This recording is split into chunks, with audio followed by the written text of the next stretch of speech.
Anime world एक ऐसा Japanese creation जो कि अपनी फैन बेस के चलते बॉलीवुड, हॉलीवुड और बीटीएस जैसी पॉपुलर कोरियन बैंड को भी पीछे छोड़ दिया है। एनिमे का क्रेज इतना है कि जुजुत्सु काइसेन के पॉपुलर कैरेक्टर सातोरू गोजो को मारने पर जुजुत्सु काइसेन के राइटर को ही मारने की धमकी देने लगे थे। एनिमे मूवी की बजट और अर्निंग कितनी होती है? तो हेलो गाइस, मैं हूं कौशल बंजारे और आज हम बात करने वाले हैं एनिमे वर्ल्ड के बारे में। लोग एनिमे को पसंद क्यों करते हैं? एनिमे बॉलीवुड, हॉलीवुड से आगे कैसे निकल गया? इन सब को जानने से पहले आप ये जान लो कि आखिरकार एनिमे होता क्या है और ये किस देश का है। एनिमे एक जापानीज वर्ड है जिसे एनिमेशन के लिए यूज करते हैं।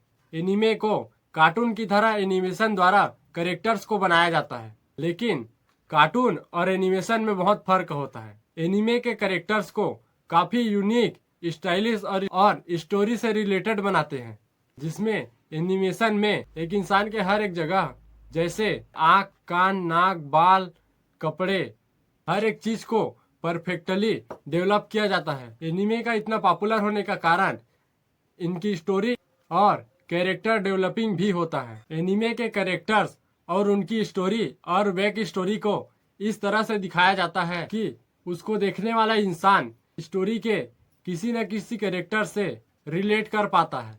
एनिमे का क्रेज कितना है आप इस बात से लगा सकते हैं कि पिछले साल 2023 में जुजुत्सु काइसेन के एक पॉपुलर कैरेक्टर सातोरू गोजो को मांगा के 236वें चैप्टर में मार दिया था, जिसके बाद एनिमे फैंस या फिर यूं कहूं कि जुजुत्सु काइसेन के फैंस ने जुजुत्सु काइसेन के राइटर गेगे अकुतामी को मारने की धमकी देने लगे थे और बहुत से देशों में गोजो के फैंस ने गोजो को श्रद्धांजलि देते हुए भी दिखे थे।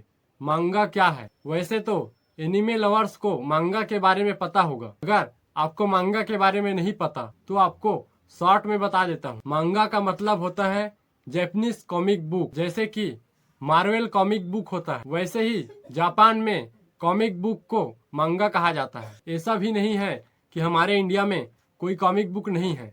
हमारे देश में भी बहुत सारे कॉमिक बुक्स हैं, लेकिन हमारे इंडिया में कॉमिक बुक्स पढ़ने वाले को कॉमिक्स बुक को पढ़ने वाले को बच्चे और बच्चों की कहानियां समझते हैं, जबकि जापान में हर एक एज के लिए मांगा को बनाया जाता है।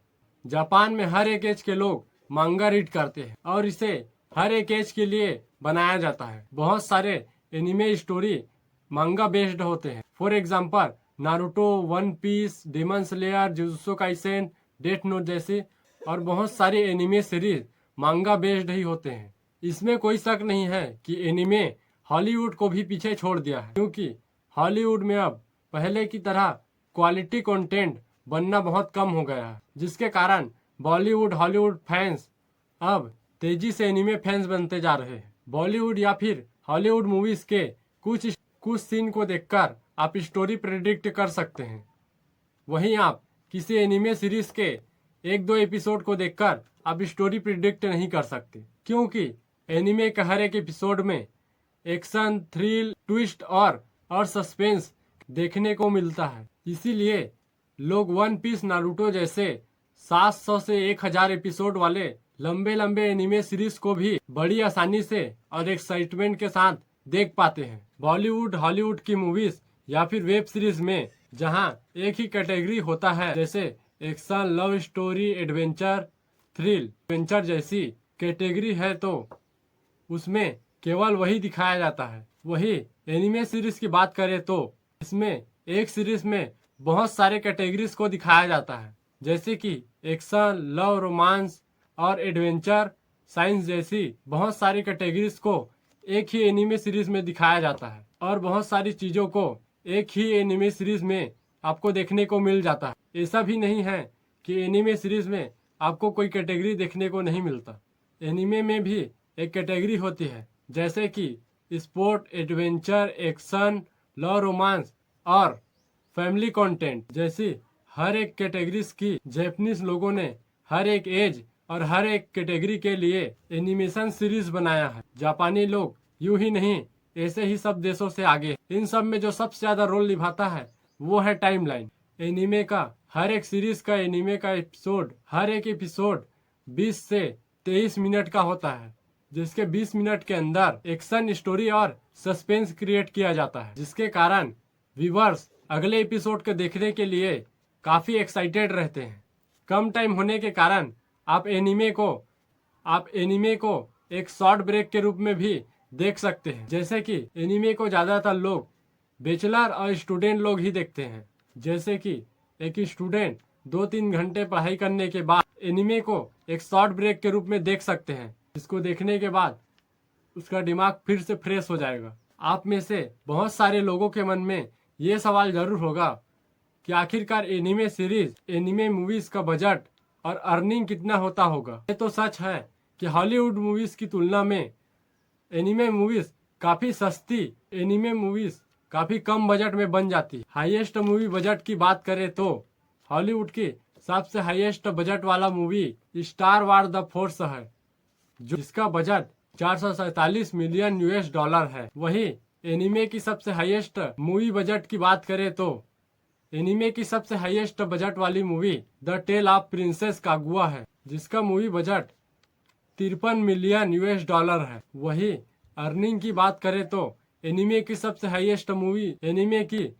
हाईएस्ट अर्निंग करने वाली मूवी डीमन स्लेयर की Kimetsu no Yaiba the movie Mugen train है। डीमन स्लेयर की इस मूवी की बॉक्स ऑफिस की कलेक्शन की बात करें तो इस मूवी ने 15 मिलियन US$ की बजट में 507 मिलियन US$ की अर्निंग किया। वही एनिमे सीरीज की पर एपिसोड की बजट की बात करें तो 60 लाख से 1 करोड़ रुपए तक की होती है, जैसे कि आप स्क्रीन पर देख सकते हैं। जहां तक बात एनिमे और हॉलीवुड की है तो इन दोनों में जमीन आसमान का फर्क है। और रही बात एनिमे और हॉलीवुड की कंपैरिजन की बात, तो इन दोनों में कोई कंपैरिजन नहीं है, क्योंकि दोनों अपने अपने फील्ड के मास्टर हैं और ये दोनों किसी की भी जगह नहीं ले सकते।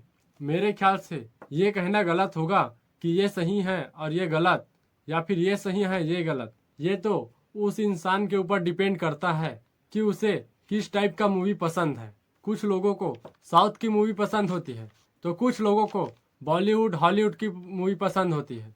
मैं पर्सनली अपनी बात करूं तो मुझे हर एक टाइप की मूवी पसंद है और मैंने सभी का मूवी देखा है और अभी भी देखता हूँ, चाहे वो बॉलीवुड, हॉलीवुड, साउथ या फिर कोरियन क्यों ना हो। लेकिन इन सब में मुझे एनिमे सबसे ज्यादा अच्छा लगता है, क्योंकि एनिमे सीरीज की बात ही कुछ अलग है। अगर आपने अभी तक कोई भी एनिमे सीरीज नहीं देखा तो एक बार जरूर देखें। अगर आप action, adventure, thrill anime series देखना चाहते हैं तो मैं आपको कुछ एनिमे सीरीज सजेस्ट कर रहा हूँ।